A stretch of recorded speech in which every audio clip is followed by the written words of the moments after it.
Assalamualaikum warahmatullahi wabarakatuh.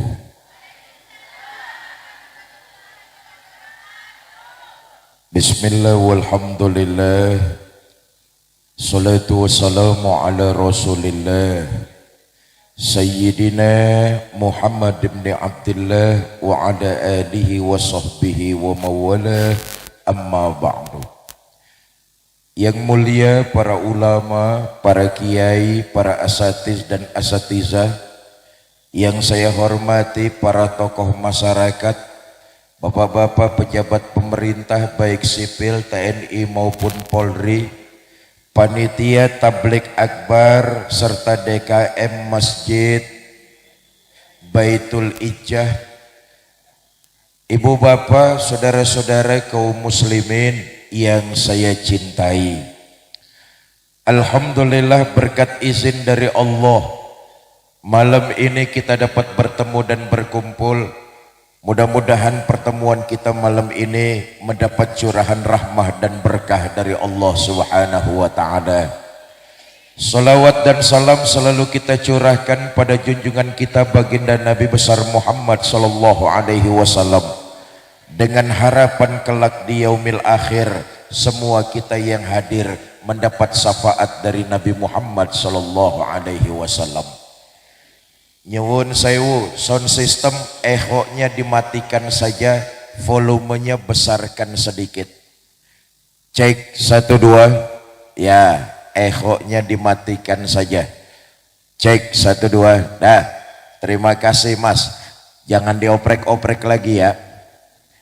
Nih panitia, soundnya sudah lunas apa belum ini panitia ini? Bapak Ibu saudara-saudara, sejarah mencatat tidak ada seorang pemimpin pun di dunia ini yang cintanya kepada umat dan rakyat dari dunia sampai akhirat kecuali Nabi kita Muhammad sallallahu alaihi wasallam. Periksalah catatan sejarah, tidak ada seorang pemimpin pun di dunia ini cintanya kepada umat dan rakyat dari dunia sampai akhirat. Maaf, yang ada pemimpin-pemimpin kita kalau cinta sama rakyat cuma pada saat-saat tertentu saja.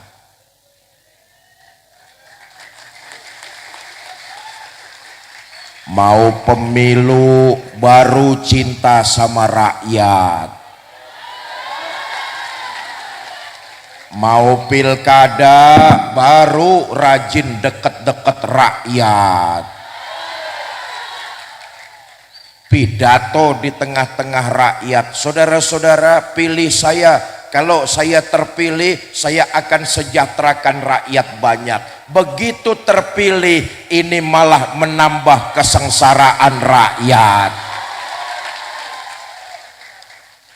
Apa buktinya? Gampang kok, lihat saja sekarang ini cari kerjaan susah, pengangguran bertambah, nyari uang nggak mudah, ditambah dengan naiknya harga-harga kebutuhan hidup.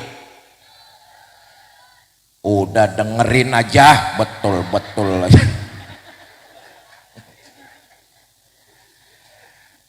Nih sekarang nih, ya Allah, sejak kemarin tuh libur panjang menyambut tahun baru, harga-harga kebutuhan hidup sudah melambung tinggi. Besok 1 bulan lagi menjelang Ramadan harga naik lagi. Setengah bulan mau lebaran harga naik lagi. Kalau harga sudah naik nggak bakalan ada turunnya. Sekarang ini semua harga-harga naik, yang turun cuma harga diri aja.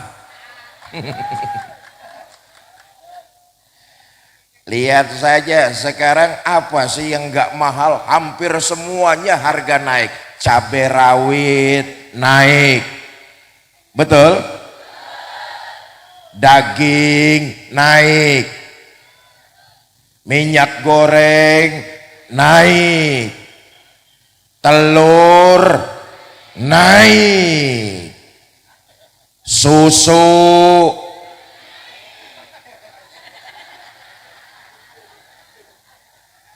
susu kendor.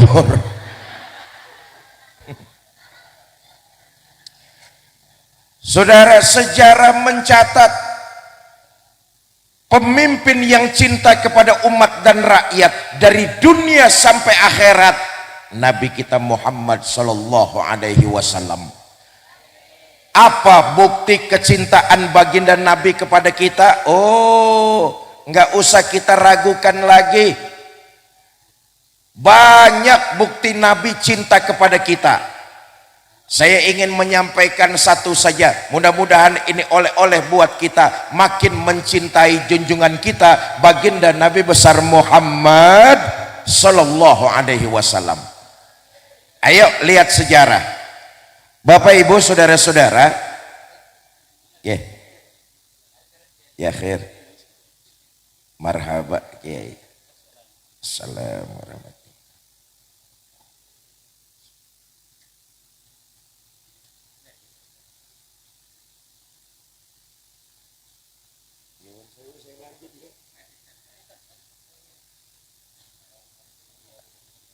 Sampai mana saya ngomongnya tadi itu?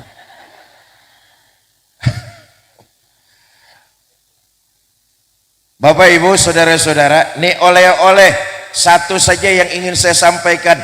Mudah-mudahan ini menambah kecintaan kita kepada junjungan baginda Nabi besar Muhammad sallallahu alaihi wasallam.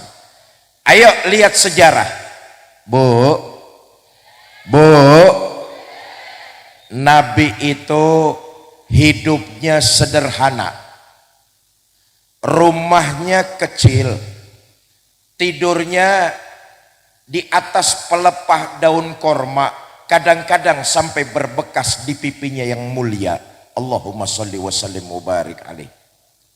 Sarapan paginya seteguk air zam-zam, sepotong roti, kadang-kadang 1-2 butir korma. Dalam kondisi yang sederhana, Allah pernah menawarkan kanjeng Nabi, wala saufa yu'tika rabbuka fatarda. Muhammad, kamu minta apa? Semua akan aku penuhi, asal bisa membuat hati kamu senang. Mau apa Muhammad? Ngomong saja. Kamu mau harta yang banyak? Ngomong. Mau jabatan yang tinggi? Ngomong. Mau pangkat yang luas? Ya terusin aja sendirilah. Mau apa Muhammad? Minta saja, ngomong saja. Semua aku penuhi, asal bisa membuat hati kamu senang. Dapat tawaran begini dari Allah, apa jawab Nabi kita Muhammad sallallahu alaihi wasallam? Izan ya Rabb, kalau memang demikian ya Allah, la arda wa wahidun min ummati finnar. Ya Allah, apa artinya harta yang banyak, jabatan yang tinggi, pangkat yang luas? Itu tidak mampu menyenangkan hati saya selama masih ada satu saja umat saya yang ketinggalan di neraka. Walhasil Nabi lebih memilih hidup sederhana, mementingkan umat dan rakyat daripada hidup mewah bergelimang harta, pangkat dan jabatan. Sekarang ada nggak pemimpin kayak begitu? Oi.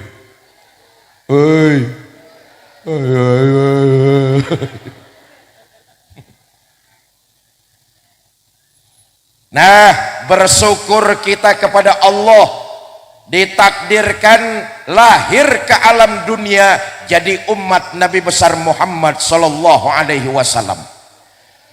Nabi Muhammad adalah nabi yang utama. Oleh Allah, kita umat baginda Nabi diberikan keutamaan juga. Alhamdulillah. Dalam hadis qudsi Allah menjelaskan, inni haramtul jannata ala sairil umam hatta tadkhulaha ummatuka. Sorga belum dibukakan pintunya sebelum umat Nabi Muhammad masuk lebih dulu ke dalamnya. Alhamdulillah. Nih, yang hadir malam ini di sini nih ada nggak 100 orang nih? Lebih 200 orang, 300 orang, 5.000 orang, campur yang goib di sungai-sungai. Saudara, yakinlah ratusan orang yang malam ini hadir di pelataran masjid nanti di akhirat akan dibangkitkan lebih dulu, dihisab lebih dulu, lewat sirotol mustaqim lebih dulu, masuk sorga lebih dulu, kalau toh mampir ke neraka juga lebih. Ayo aminkan. Bapak Ibu saudara-saudara, nah maaf, faktanya kita ini baru sekedar pinter ngaku umat baginda Nabi. Ini faktanya nih. Kita baru cuma sekedar pinter ngaku pengikut baginda Nabi. Apa enggak boleh Ustadz? Boleh. Yang namanya ngaku mudah dan murah. Siapa juga boleh ngaku. Tapi persoalannya di akhirat nanti kita diaku apa tidak sebagai umat baginda Nabi besar Muhammad sallallahu alaihi wasallam. Kalau hidup di Jember ngaku umat Nabi boleh-boleh aja, mudah dan murah. Tapi persoalannya di akhirat nanti Kanjeng Nabi ngakuin kita umatnya apa tidak, itu persoalan utama. Kalau di kota Jember ngaku umat Nabi boleh-boleh aja, yang namanya ngaku boleh, mudah dan murah. Sama juga begini nih, Bu, saya tanya, Ibu kenal sama Presiden Prabowo Subianto? Ngaku. Prabowo kenal sama Ibu? Kasian deh lo.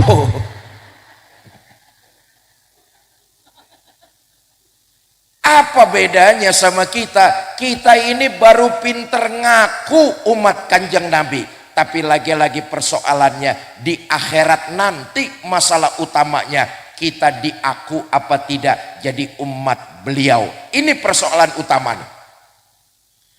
Nah, kalau kita ingin diaku sebagai umat Kanjeng Nabi nanti di akhirat, nih bulan Rajab nih, ciri pengikut baginda Nabi itu rukaan sujada, mendirikan ibadah sholat. Rajab peristiwa Isra dan Mi'raj.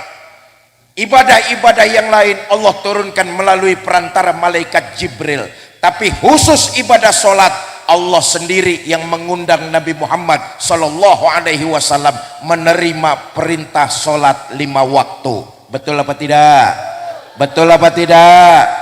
Maka kalau ingin diaku sebagai umat baginda Nabi, cirinya rukaan sujada, mendirikan sholat. Di lain waktu Nabi pernah menyampaikan, awwalu ma yuhasabu bihil abdu yaumal qiyamah as-shalah. Amalan pertama yang nanti di akhirat akan ditanyakan adalah amalan tentang sholat. Semua kita ratusan orang yang malam ini hadir di pelataran masjid, yakinlah di akhirat nanti semua kita akan ditanya tentang sholat kita masing-masing. Kamu siapa? Saya, Pak. Saya siapa? Saya pengikutnya Nabi Muhammad sallallahu alaihi wasallam. Benar? Benar, Pak. Baik, kalau kamu ngaku jadi pengikut Nabi Muhammad, ciri pengikut Nabi Muhammad itu hidup di alam dunia mendirikan sholat. Dulu waktu hidup di kota Jember pernah sholat? Pernah Pak. Berapa banyak? Enggak banyak-banyak Pak, setahun cuma 2 kali. Ada orang kecamatan Ajung yang sholatnya kayak begitu? Ada? Yang mana orangnya? Yang mana?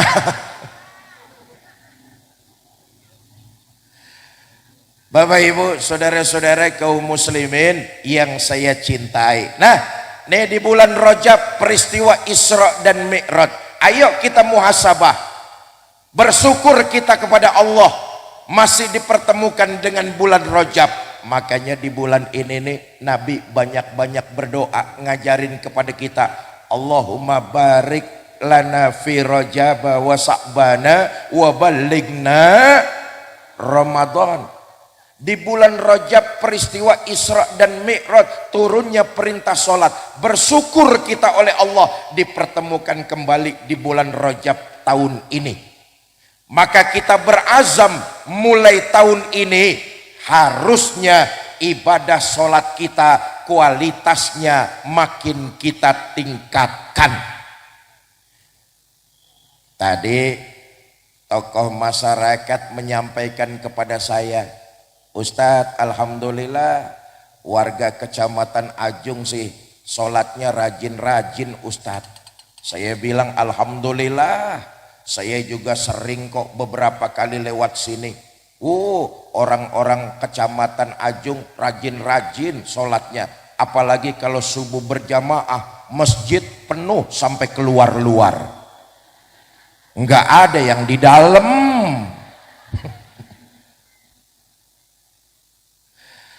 Bapak Ibu saudara-saudara, tingkatkan kualitas sholat kita. Nah sekarang kita lihat fakta dan kenyataannya nih. Bu,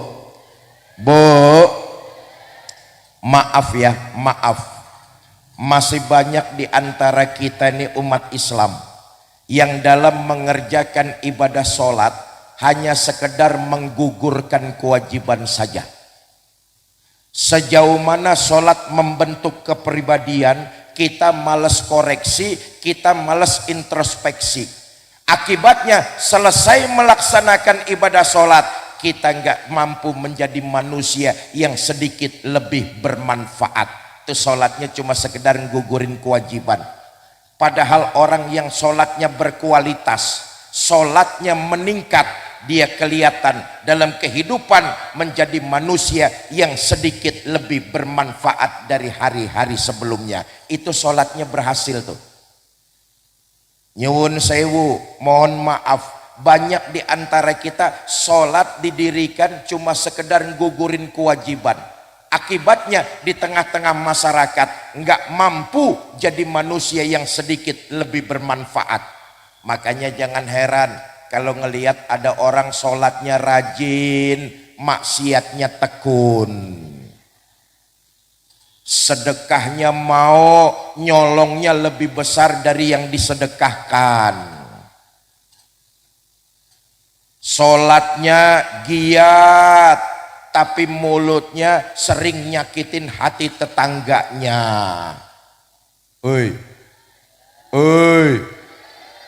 Ada orang kecamatan Ajung kayak begitu ada? Enggak ada.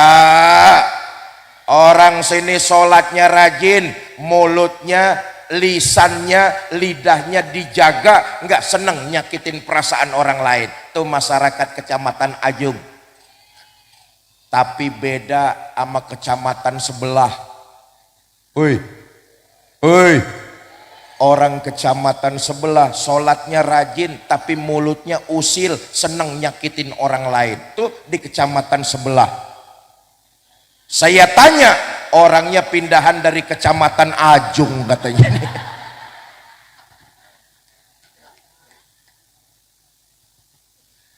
Bapak Ibu, saudara-saudara kaum muslimin yang saya cintai. Nah, memperingati Isra dan Mi'raj di bulan Rajab ini, ayo kita berazam. Kualitas sholat kita harus kita tingkatkan. Indikasinya kembali ke tengah masyarakat, kita mampu sedikit lebih baik dari hari-hari kemarin. Gampangnya begini dah. Seorang istri yang sholatnya berhasil, dia kelihatan dalam kehidupan berumah tangga, dia akan berusaha menjadi istri yang lebih baik lagi. Cirinya bagaimana? Dia akan bisa menghormati dan menghargai suaminya. Itu istri yang sholatnya berhasil tuh. Bu, tuh urusan ini ibu-ibu belaga budek nih. Saya ulangi, seorang istri yang sholatnya berhasil, dia kelihatan dalam kehidupan berumah tangga. Di antara cirinya, dia akan lebih bisa menghormati dan menghargai suaminya. Mau kemana-mana, izin sama suami, cium tangan suaminya. Saya tanya nih, Bu, tadi mau datang ngaji di sini, izin gak sama suaminya? Cium tangan suaminya.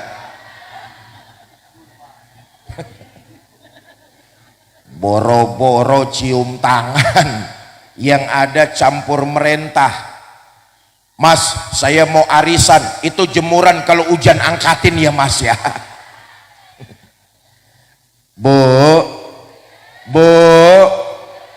bagaimanapun tingginya pendidikan istri, bagaimanapun uang banyak yang dia kumpulkan dalam satu bulan, bagaimanapun tingginya karir di tengah masyarakat, ingat, suami adalah pemimpin dalam rumah tangga, suami adalah kepala dalam keluarga. Selama suami tidak melanggar perintah Allah, istri yang sholatnya berhasil, dia akan lebih bisa menghormati dan menghargai suaminya. Jelas? Saya tanya nih, desa apa namanya? Desa Kelompangan. Saya tanya ibu-ibu desa Kelompangan, baca Al-Quran itu hukumnya apa, Bu? Apa? Sunnah. Menjawab dan memenuhi panggilan suami hukumnya apa, Bu? Wajib. Mana yang harus didahulukan antara sunnah dan wajib? Pinter ibu-ibu Kelompangan. Besok hari Ahad, suami libur kerja ada di rumah. Selesai sholat zohor, ibu baca Quran di ruang tengah. A'udzubillahi minasyaitonirrajim. Suami dari dalam kamar ndehem.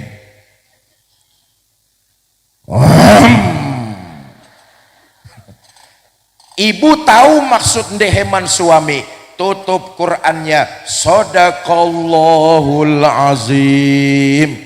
Insya Allah pahala bacaan Qur'annya dapat, pahala memenuhi panggilan suaminya juga dapat.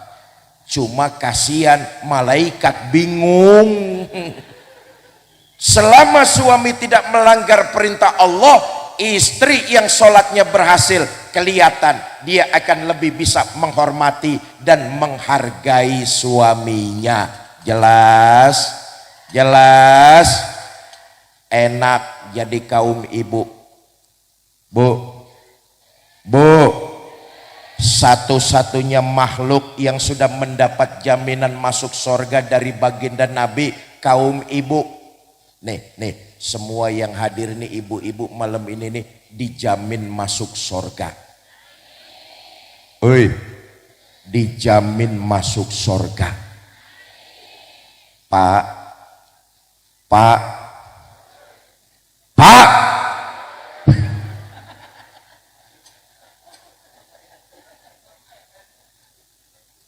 Ibu-ibu yang hadir di sini dijamin masuk surga. Amin. Pak, bapak enggak dijamin. Kasihan deh lo. Kata Nabi begini, ayyumam ra'atin matat wa zawjuha an haradin dakhalatil jannah min ayyibabin. Jika seorang istri meninggal dunia, suaminya ridho dengan apa yang pernah dikerjakan oleh istri, maka si istri disuruh masuk surga, milih lewat pintu mana saja. Enak apa tidak? Saya tanya, Bu, ibu mau masuk surga?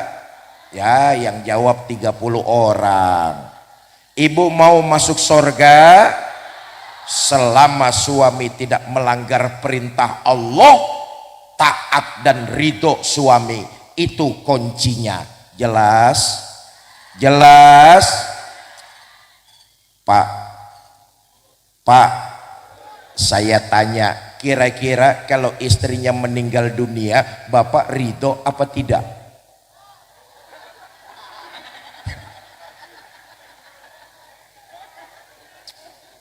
Yang jawab ridho paling kencang udah kesel bener sama istrinya itu. Istri yang sholatnya berhasil kelihatan dalam kehidupan berumah tangga. Begitupun sebaliknya, suami yang sholatnya berhasil kelihatan dalam kehidupan berumah tangga. Dia akan lebih perhatian dan lembut kepada istrinya. Siapa contohnya? Junjungan kita baginda Nabi besar Muhammad Sallallahu Alaihi Wasallam. Ayo lihat sejarah. Nabi itu sholatnya paling sempurna. Betul apa tidak? Rukun dan syaratnya paling sempurna. Betul apa tidak? Sholatnya kalau munfarid sendirian paling lama. Betul apa tidak?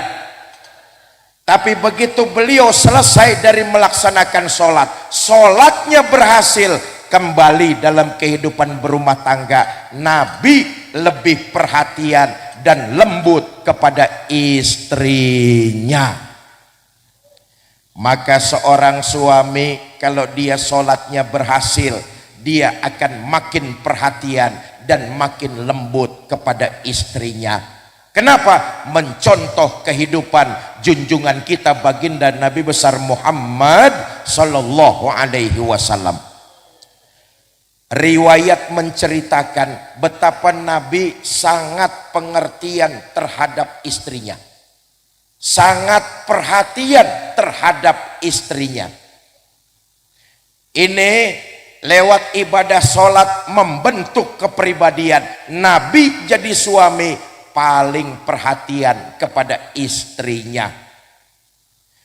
Satu malam Nabi pulang dari masjid terlalu larut. Karena di masjid banyak orang bertanya tentang agama Islam. Nabi pulang ke rumah terlalu larut. Sampai rumah ketuk pintu. Assalamualaikum, assalamualaikum, assalamualaikum. 3 kali ngetuk pintu, 3 kali memberikan salam. Pintu rumah beliau enggak dibukain sama istrinya. Apa yang terjadi? Nabi gelar sorban, tidur di depan pintu rumahnya sendiri sampai hampir sepertiga malam yang akhir. Allahumma sholli wa sallim wa barik alaih. Hampir sepertiga malam yang akhir, istri beliau Ummul Mukminin Sayyidah Aisyah radhiyallahu anha buka pintu, dilihat suaminya tidur geletak di depan rumah, dibangunin. Mas, bangun, tidurnya pindah ke dalam. Nabi ngucek mata. Begitu Nabi ngucek mata, apa yang beliau sampaikan? Beliau berkata, maafkan saya sayang, semalam saya pulang terlalu larut. Allahumma sholli wa sallim wa barik alaih. Pulang ngajar, pulang tugas, pulang kerja, badannya capek, perutnya lapar, matanya ngantuk, sampai rumah nggak dibukain pintu sama istrinya, tidur sampai sepertiga malam yang akhir. Begitu dibangunin sama istrinya, suaminya lebih dulu yang minta maaf. Kira-kira suami ibu kayak begitu apa tidak?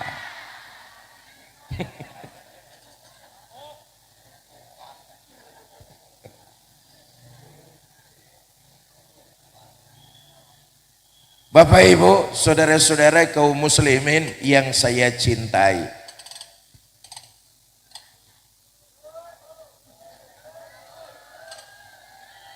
Sampai jam berapa pidatonya? Hah? Sampai jam berapa ini?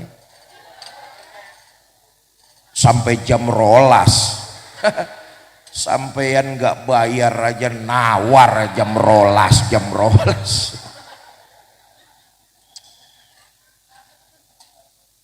Bapak Ibu, saudara-saudara kaum muslimin yang saya cintai. Nah, kembali Rajab, bulan yang dimuliakan oleh Allah, peristiwa Isra dan Mi'raj. Nabi memperoleh perintah dari Allah, yaitu melaksanakan ibadah sholat. Kita umat Kanjeng Nabi mulai saat ini dan seterusnya, marilah kita melaksanakan dan mendirikan ibadah sholat. Jangan hanya terjebak sekedar menggugurkan kewajiban, tapi sholat harus membentuk kepribadian. Indikasi sholat yang berhasil, orang tersebut akan punya semangat tinggi dalam menebarkan nilai-nilai kebaikan kepada siapapun juga. Nah, ini lagi nih, yang mencontohkan ini adalah Nabi kita Muhammad Sallallahu Alaihi Wasallam. Tidak ada yang menyangka, tidak ada yang menyangkal Nabi itu sholatnya paling khusyuk. Betul apa tidak? Nabi sholatnya paling lama, Nabi sholatnya paling sempurna. Tapi selesai Nabi melaksanakan ibadah sholat, kembali ke tengah-tengah masyarakat, Nabi menebarkan nilai-nilai kebaikan kepada siapapun juga. Itulah indikasi orang yang sholatnya berhasil, maka dia gemar menebarkan nilai kebaikan kepada siapapun juga.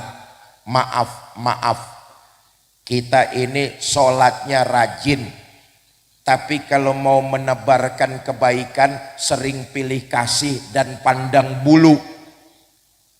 Oi. Kalau berbuat baik lebih sering pandang bulu, yang enak yang banyak bulunya. Siapa? Monyet. Ini kan faktanya begitu kita nih. Sholatnya rajin, tapi mau berbuat baik sering pandang bulu, sering pilih kasih. Ngapain saya bantuin kamu? Kamu bukan keluarga saya. Ngapain saya tolongin kamu? Kamu kemarin gak nyoblos saya. Sholatnya rajin, tapi berbuat baik, pilih kasih dan pandang bulu. Nabi itu bukan cuman ngajarin, tapi nyontoin. Orang yang sholatnya berhasil, beliau mencontohkan, tebarkan kebaikan kepada siapapun juga. Jangankan kepada orang lain desa, jangankan kepada orang lain daerah, kepada orang lain agama, Nabi tetap menebarkan kebaikan kepada mereka. Ini contoh yang sholatnya berhasil. Saudara, di sudut kota Madinah ada Yahudi tua buta. Nabi datang ke sana berbuat kebaikan. Allahumma sholli wa sallim wa barik alaihi. Ayo sekarang kita lihat perbedaannya 360 derajat. Nabi itu aslinya orang Mekah. Betul apa tidak? Ini orang asli orang Madinah. Nabi pemimpinnya orang-orang beriman. Sementara ini orang Yahudi kelotokan.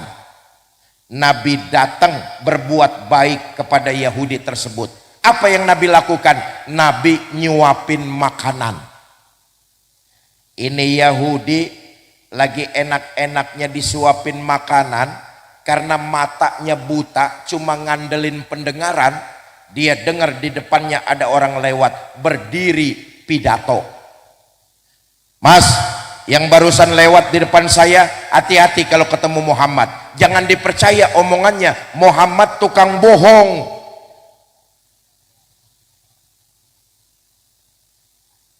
Padahal yang lagi nyuapin dia junjungan kita baginda Nabi besar Muhammad Sallallahu Alaihi Wasallam. Berhenti Nabi berbuat baik? Enggak. merah wajah Nabi. Enggak, Nabi terus nyuapin Yahudi tersebut dengan penuh rasa memuliakan. Allahumma sholli wa sallim mubarik alaih. Enggak cuma satu kali, besok Nabi datang lagi nyuapin Yahudi tersebut. Lagi enak-enaknya disuapin, Yahudi dengar di depannya ada orang lewat, berdiri pidato lagi. Mas, yang barusan lewat di depan saya, hati-hati kalau ketemu Muhammad, jangan dipercaya omongannya, Muhammad tukang sihir. Nabi terus nyuapin Yahudi tersebut dengan penuh rasa memuliakan, cinta dan kasih sayang. Allahumma sholli wa sallim wa barik. Saya tanya nih, orang-orang kecamatan Ajung, kira-kira masih mau nyuapin gak kalau yang kita suapin caci maki kita?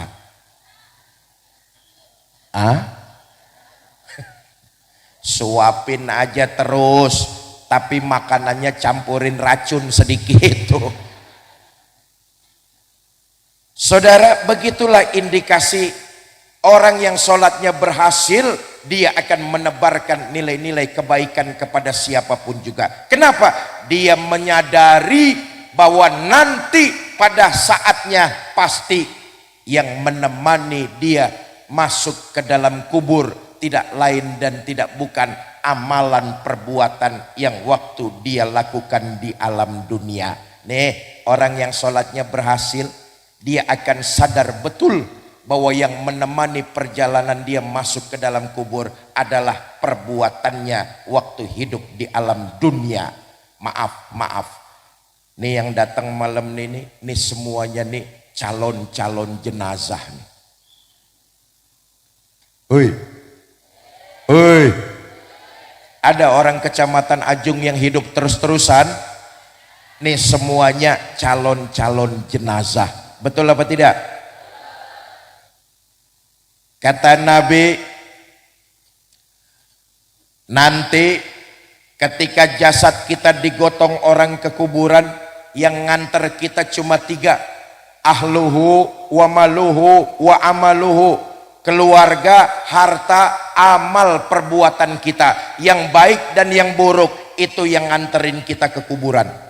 Tapi sayang, yang 2 pulang. Siapa yang pulang? Ahluhu wa maluhu, keluarga dan harta pulang. Harta yang kita cari siang malam pagi sore, boleh jadi rumah megah, mobil mewah, harta berlimpah. Kecuali yang kita sedekahkan di jalan Allah, semuanya hanya akan kita tinggalkan. Dan itu boleh jadi akan jadi rebutan ahli waris kita saja. Betul apa tidak? Keluarga hari itu tak seorang pun mau nemenin kita di dalam kubur. Pak, kalau bapak-bapak mati duluan, jangan mengharap istri mau nemani masuk ke dalam. Bagaimanapun cintanya istri, manis di bibir nggak sesuai dengan kenyataan. Diturunin jasad suami ke dalam kubur, ditutup dengan papan, diuruk sama tanah. Paling istri cuma berdiri di tepian lahat, berlinang air mata sambil berkata, Mas, sampai sini saja saya ngantar. Mudah-mudahan sampean betah di dalam. Nggak usah naik-naik lagi, Mas. Tak seorang pun mau nemenin kita di dalam. Betul apa tidak? Bu, sekarang kalau ibu-ibu yang mati duluan, jangan mengharap suami mau nemani masuk ke dalam. Apa suami nggak sedih ditinggal mati istri? Ibu jangan salah sangka. Kami ini para suami kalau ditinggal mati istri, tentulah kami bersedih. Kenapa? Istri buat kami para suami belahan jiwa, pelipur lara. Pret. Apa suami enggak nangis ditinggal mati istri? Ibu jangan salah sangka, kami para suami kalau ditinggal mati istri bercucuran air mata. Mata yang kanan, Mata yang kiri melotot nyari mana gantinya ini. Nyatalah sudah, amal perbuatan yang pernah kita lakukan di alam dunia itulah yang jadi bekal perjalanan kita masuk ke dalam kubur. Maka lagi-lagi orang yang kualitas sholatnya meningkat, dia akan punya semangat menebarkan nilai-nilai kebaikan. Bu, perlu kita pahami, ibadah dan kebaikan yang kita lakukan manfaatnya bukan untuk menyenangkan Allah. Dosa, salah dan kemaksiatan yang kita kerjakan, sesungguhnya kita bukan sedang menzolimi Allah. Salah, dosa dan kemaksiatan yang kita lakukan, sesungguhnya kita sedang menzolimi diri kita sendiri. Ibadah dan kebaikan yang kita lakukan, Allah nggak ngambil keuntungan sedikit pun, semuanya akan kembali buat diri kita. Dengan bahasa mudah-mudahan yang sederhana saya sampaikan, kalau kita berbuat baik sama orang lain, boleh jadi orang itu menerima kebaikan yang kita lakukan, tapi hakikatnya kita sedang berbuat baik bagi diri kita sendiri. Sementara kalau kita berbuat jahat sama orang lain, boleh jadi orang itu menerima kejahatan yang kita lakukan, tapi hakikatnya kita sedang berbuat jahat kepada diri kita sendiri. Kebaikan dan kejahatan itulah yang akan jadi bekal perjalanan kita masuk ke dalam kubur. Karena itu orang yang sholatnya berhasil, dia akan menyadari satu saat pasti akan masuk ke dalam kubur, dan tugas dia adalah selesai melaksanakan ibadah sholat menebarkan kebaikan kepada siapapun juga. Bapak ibu saudara-saudara, mau meningkatkan kualitas ibadah sholat? Oh, yang jawab 30 orang. Saudara-saudara mau meningkatkan kualitas ibadah sholat? Mau hidup menebarkan kebaikan? Mau memperbanyak ibadah? Saya tes malam ini bersama dengan saya. Bapak ibu saudara-saudara mau bersedekah? Bawa uang berapa? 5.000. Masuk kebun binatang saja tiketnya sudah 50.000 lebih. Itu lihat monyet. Masa lihat Fikri Zainuddin MZ 5.000? Loh, mahalan monyet ketimbang saya itu. Tapi kita tahulah yang namanya amalan sedekah itu kan yang penting ikhlasnya. Betul? Soal besarnya mah nomor 1. Buat apa sedekah kecil kalau enggak ikhlas? Mendingan sedekah besar tapi ikhlas. Nih, di bulan Rajab amalan yang sangat dianjurkan, salah satunya adalah amalan sedekah. Kata Nabi, terangi alam kuburmu dengan apa? Amalan sedekah yang kamu lakukan di alam dunia. Oh, rupa-rupanya amalan sedekah manfaatnya buat diri kita sendiri. Jadi pelita, jadi lentera, jadi cahaya yang menerangi kuburan kita.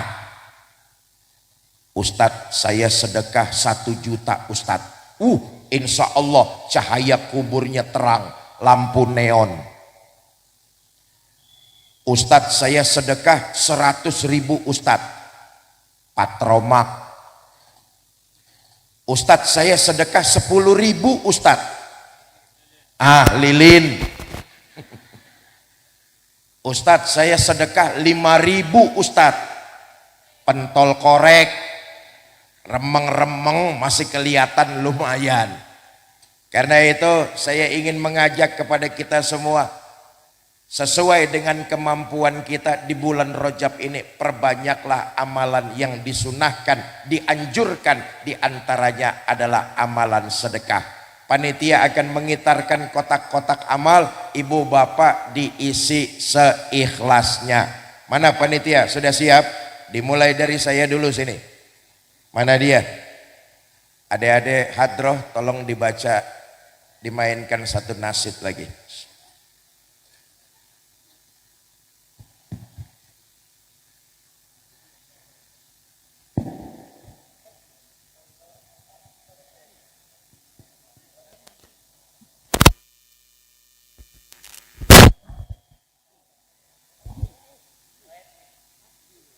Sallallahu ala Muhammad,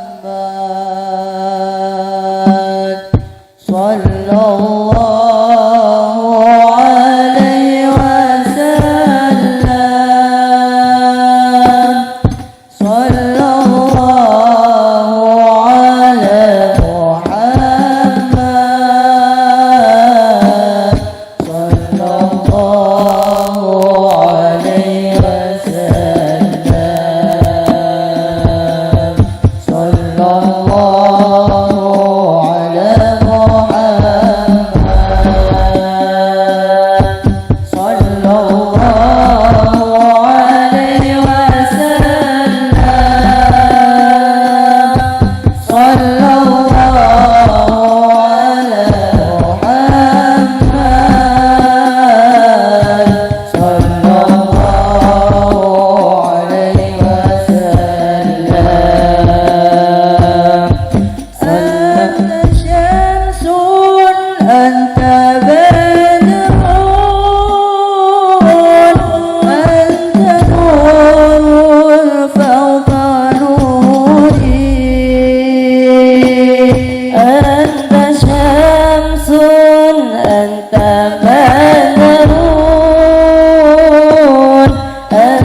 Bapak Ibu, saudara-saudara kaum muslimin yang saya cintai, saya titip pesan tanpa bermaksud menggurui.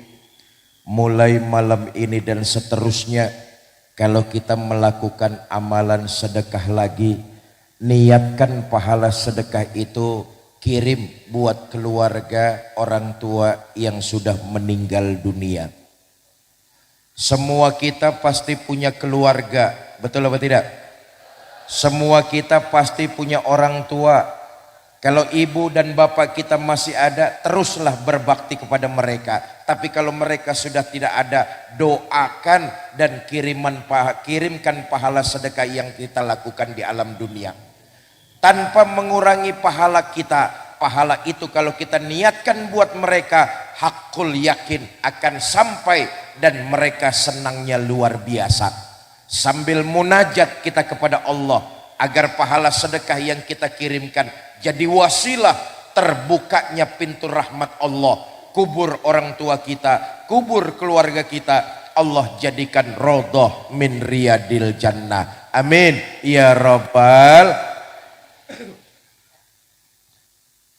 Saudara, alam kubur akhirat bukan hurufat. Alam kubur bukan tahayul. Keluarga kita, orang tua kita, kita pun akan masuk ke dalam kubur. Tapi keluarga kita yang hari ini sudah berpulang lebih dulu, mereka ada di dalam kubur. Pilihannya cuma dua, nikmat kubur atau siksa kubur. Mudah-mudahan keluarga kita mendapat nikmat kubur, amin. Tapi kalau Allah takdirkan dapat siksa kubur, doa dan kiriman pahala sedekah yang kita lakukan di alam dunia itu sangat meringankan mereka. Dan boleh jadi itu jadi wasilah terbukanya pintu rahmat Allah. Kubur mereka Allah jadikan rodoh min riyadil jannah.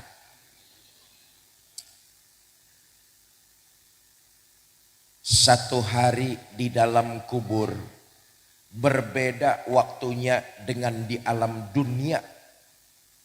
Satu hari di dalam kubur 1000 tahun di alam dunia. Kalau satu hari saja kita tidak mengirimkan doa dan pahala sedekah buat keluarga kita, mereka mengharap selama 1000 tahun. Kalau 3 hari kita nggak kirimkan doa kepada mereka, mereka menanti dan mengharap 3000 tahun. Kalau selama 7 hari kita kelupaan, tidak peduli, nggak ngirimkan mereka doa, itu mereka menanti selama 7000 tahun. Untung ada Sayyidul Ayyam hari Jumat.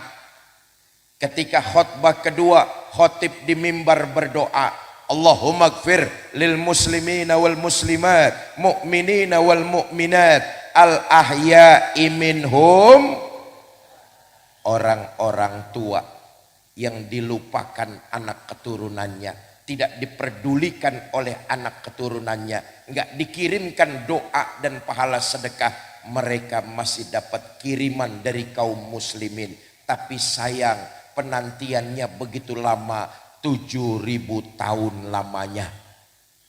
Kemana anak cucunya?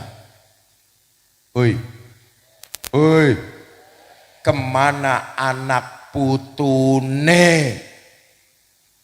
Makalah Arab menyatakan mafil abna, apa yang dikerjakan orang tua akan dikerjakan anak-anaknya juga. Kalau kita rajin tawasul, mengirimkan doa kepada leluhur-leluhur kita, anak keturunan kita satu saat nanti akan melakukan hal yang sama yang pernah kita kerjakan di alam dunia. Artinya kita dikirimin doa dan pahala sedekah oleh anak-anak keturunan kita. Tapi kalau kita nggak mau peduli dengan leluhur, padahal mereka mengharapkan dan menanti, kita nggak pernah doakan, apalagi ngirimin pahala sedekah. Jangan harap begitu kita berkalang di dalam tanah, anak-anak kita mengirimkan kita doa dan pahala sedekahnya untuk kita. Nggak akan itu terjadi. Karena itu saya titip pesan, Bu, malam ini dan seterusnya, kalau kita melakukan amaliyah sedekah, niatkan pahalanya buat keluarga yang sudah meninggal dunia. Yakinlah akan bertambah keberkahan kita di masa-masa yang akan datang. Nah, saya terima kasih kepada tokoh masyarakat Kecamatan Ajung, Desa Kelompangan, serta DKM Masjid Baitul Ijabah, dan teman-teman dari Yayasan Cinta Darud Dakwah. Inilah pelopor, karena kolaborasi dan kerjasama mereka malam ini kita bisa bersilaturahmi. Segini banyaknya jamaah yang hadir, insya Allah kita nggak bakalan sedikit pun kekurangan pahala silaturahmi. Amin. Tapi malam ini tokoh masyarakat, panitia, DKM Masjid, Yayasan Cinta Darud Dakwah, mereka jadi pelopor kebaikan. Ratusan orang yang kumpul malam ini dapat pahala pelopor kebaikan. Begitu juga akan berlimpah pahalanya buat mereka. Nih enaknya jadi pelopor kebaikan nih. Saudara, sebagaimana tadi sudah disampaikan bahwa yang memfasilitasi saya safari dakwah adalah teman-teman dari Yayasan Cinta Darud Dakwah. Yayasan ini dipimpin oleh Ustadz Hardi. Inilah yang memfasilitasi saya untuk bersilaturahmi dengan keluarga saya di Kecamatan Ajung. Rasa-rasanya kalau ujuk-ujuk saya datang ke sini sendirian. Ujuk-ujuk tuh apa ujuk-ujuk tuh? Tiba-tiba saya datang ke Kecamatan Ajung sendirian. Oh, rasa-rasanya angel. Ayo lihat. Tiket itu dari Jakarta ke Banyuwangi 1.500.000. Pakai duit. Pakai duit. Dari Banyuwangi saya harus sewa kendaraan, pakai duit. Kendaraannya harus isi bensin, pakai duit. Saya harus sewa penginapan, pakai duit. Saya harus makan, pakai tangan. Makan kok pakai duit. Memangnya saya kuda lumping apa? Total pengeluaran kalau saya tanggung sendirian 4 juta kurang lebih. Kalau saya berdua istri 8 juta.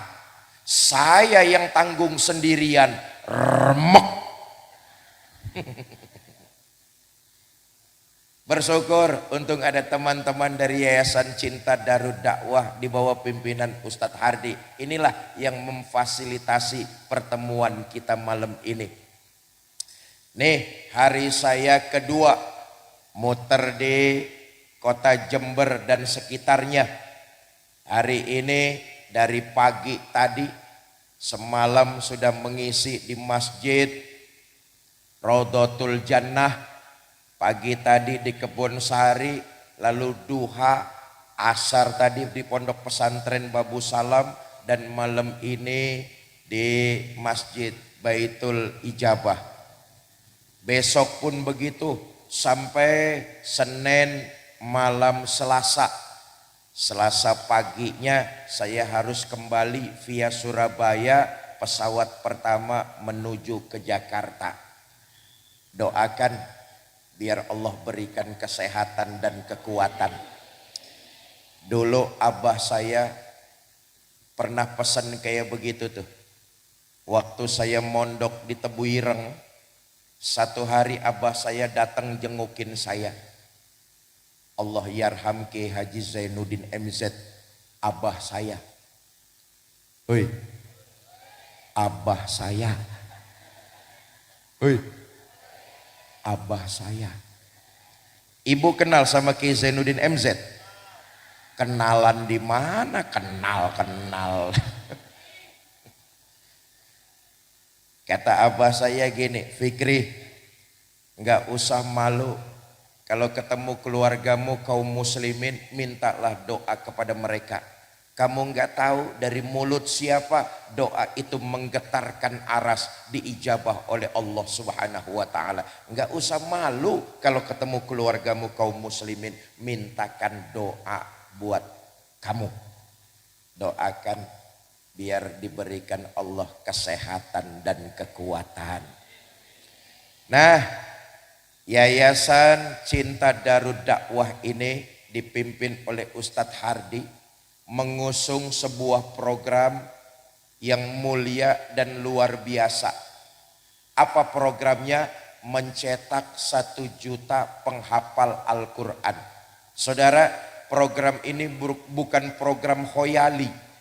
Program ini bukan program hayalan, ini program realistis. Kenapa? Lihat. Penduduk Indonesia itu kurang lebih jumlahnya 275 juta jiwa. Mayoritas beragama Islam 87%. Betul apa tidak? Kira-kira jumlahnya 225 juta orang itu yang beragama Islam. Tersebar dari Sabang sampai Merauke, dari Aceh sampai Papua. 225 juta jiwa beragama Islam. Kalau kita umat Islam ini kompak, bergandengan tangan, bahu membahu, saling membantu, rasa-rasanya mencetak 1 juta penghafal Al-Quran akan cepat terrealisasi di negara kita tercinta Indonesia. Sekarang ini penghafal terbanyaknya masih Palestina. Mudah-mudahan di waktu yang akan datang Indonesia terbanyak penghafal Qur'annya. Mudah-mudahan salah satu di antara mereka adalah anak-anak kita semua. Amin ya Rabbal. Punya anak hafiz dan hafizah, atau kita membantu santri yang menghafal Al-Quran.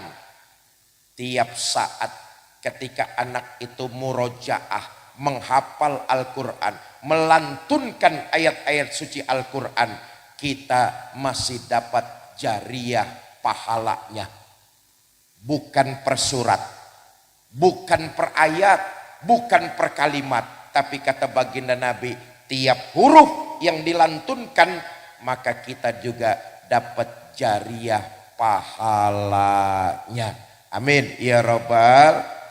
Nah, sekelumit akan disampaikan program tersebut oleh Ustadz Hardi sambil mengajak kita jamaah untuk ikut ambil bagian, berkontribusi dalam penggalangan donasi mencetak 1 juta penghafal Al-Quran. Tetapi lagi-lagi ibu bapak yang nanti ingin ikut berinfak dan bersedekah, saya titip pesan, niatkan pahala sedekahnya, kirim buat keluarga tercinta yang sudah meninggal dunia.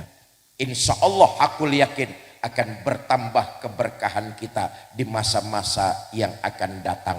Kepada Ustadz Hardi, waktu dan tempat saya persilakan. Kalau ada yang sakit, mudah-mudahan dengan wasilah sedekah Allah angkat penyakitnya, Allah berikan kesembuhan seperti sedia kala. Buat anak keturunannya yang sedang bekerja, ikhtiar, berusaha dan menuntut ilmu, mudah-mudahan dengan wasilah sedekah Allah berikan kemudahan dan kelancaran dalam segala aktivitasnya. Yang ketiga, pahala sedekah ini mereka niatkan agar hajat dan keinginan yang selama ini terpendam dengan wasilah sedekah mudah-mudahan segera Allah ijabah. Ada yang hajatnya ingin melaksanakan ibadah haji atau umroh. Ada yang hajatnya ingin segera punya menantu yang baik. Ada yang hajatnya kepengen anaknya masuk pondok pesantren, memperdalam agama dan menjalankan syariat Islam. Ada yang hajatnya kepengen anak keturunannya, keluarganya Allah berikan kelembutan hati dalam memahami dan menjalankan syariat agama. Ada yang hajatnya kepengen masalahnya cepat terselesaikan. Hajat dan keinginan baik-baik tersebut dengan wasilah sedekah mudah-mudahan segera Allah ijabah. Bitilkal niyah sayulillahi lahumul fatihah. A'udzubillahi minasyaitonirrajim. Bismillahirrahmanirrahim. Alhamdulillahi rabbil alamin. Ar-Rahmanir-Rahim. Maliki yaumiddin. Iyyaka na'budu wa iyyaka nasta'in. Ihdinas siratal mustaqim. Siratal ladzina an'amta 'alaihim ghairil maghdubi 'alaihim waladdallin. Rabbighfir lana wa liwalidayna amin. Astaghfirullahalazim. Allahumma salli wa sallim wa barik ala sayyidina Muhammad wa ala alihi wa sahbihi ajma'in. Allahumma ya muyassir kulli asir, yassir alaina kulla asir, fatafsirul asir alaika yasir. Allahumma man la yahtaju ilal bayani wa tafsir, hajatuna ilaika kathir, wa anta alimun biha wa basir. Allahumma inna nakhafu minka wa nakhafu mimman nakhafu minka wa nakhafu mimman la yakhafu minka. Allahumma ighfir lahum warhamhum wa'afihim wa'fu anhum waj'alil jannata maswahum wa akrim nuzulahum wa wasi' madkhalahum wa nawwir kuburahum birahmatika ya arhamar rahimin. Rabbi ighfir lana wa liwalidayna warhamhuma kama rabbayana shaghira wa li jami'il muslimina wal muslimat wal mu'minina wal mu'minat al ahya'i minhum wal amwat. Allahumma arinal haqqa haqqa warzuqna ittiba'a wa arinal batila batila warzuqna tinaba. Allahumma aslih man fi salahihi salahul muslimin. Allahumma aslih man fi salahihi salahul muslimin. Wahlik man fi halakihi salahul muslimin. Rabbana atina fid dunya hasanah wa fil akhirati hasanah wa qina azaban nar. Sallallahu ala sayyidina Muhammad wa ala alihi wa sahbihi wasallam. Wa akhiru da'wana anil hamdulillahi rabbil alamin. Ini saja yang dapat saya sampaikan, mudah-mudahan ada manfaat, lebih kurang saya mohon maaf. Wallahul muwafiq ila aqwamit thariq. Assalamualaikum warahmatullahi wabarakatuh.